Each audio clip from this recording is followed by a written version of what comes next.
بسم الله الرحمن الرحيم maanta ay taariikhdu tahay 2017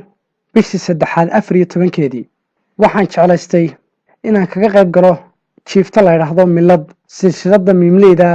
ee Farax Xasan Daahir Warsame 11kii duhurnimo ayaan dhageystay isagii Cabdilaahi Xasan galay imanka ay tahay shantii galabnimona waxaan ii suurta gashay inaan maasadii duubo aan kaga qayb galan tiriyo وانا ugu hambalyeynaya nimankii bilaabay runtii dareenkayga uma soo gudbinaya maasadu waxay ka bilaabmaysaa marka hore salaan guud mudiciga bilaabiyo ragga soo maleege aqligii magoolkiyo manka faraqa laga rifay nimanka magaabshe miiraabinayo sharaf baa ka mudantiin umada matalaysaan midna waa ku talin laa inta joogto maasado kuwa maanka beelo midmid erayo qaato laaluushka maalo dhiig miirataaba suugaanta magaciyo iska sheegta miide yuu meesha soo gelin maangaabka liitaa miimleyda yuu furin nin mas'uul difaaca baradhuunu maqanta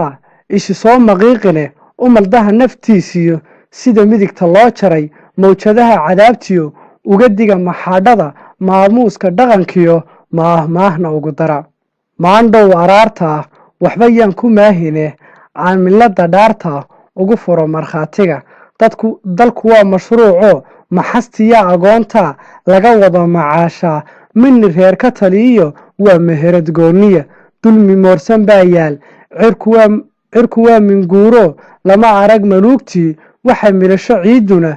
madow baa ka soo baxay maydhadiyo ugbaadkiyo manfacooda xoolaha maqalkooda mooye dhulka waa ka maageen muslimiin darnacebo maryaheena dhaqankiyo muuqaalka nala siman oo munaafiqiina madaxdeena loo xulay dalka waa murdinayaan intay miliqsadaan bay boqolaal miskiin iyo ilaa maatidoodii macna laan ku xidhayaan marduufkooda qaadkiyo kolaygay matalayaan milicdiyo abaartiyo macaluusha joogtana madaxay ka duubtaan maaqmaaqma diire ilaa waa maraamin soo wada muqloobe ummadoo maranaysay mushxarada ku laayaan sharcigeenu waa mood ganacsada maroorsaday madaxtooyadeennuna waa mutalla taagane wax kalaana maamula milgihii dadnimadiyo masabkii maxaa dilay maska guriga noo galay maasaara xiiriyo balmalmaa u qaadaan mulacaa koraayee sunta malowgu siiyana mu'min wuu bireeyee inta aad mukhaysaan maa madaxu diidaan malabkiyo macaankaa deebaaqda lagu milay inta aad ka miirtaan maa damal madiixiyo miyigii la aadaan hiddihii iyo maslaxaddii lagu dhaqeeyay maandeeq mulkidii la wada helay nimankaa maqaarsaday muduc ma ku aastaan mugdiweeye nolosha aynu joogno maante hadma miirsan doonaan shacabkaa la miraye murugada la jiifaa midabkii islaamkiyo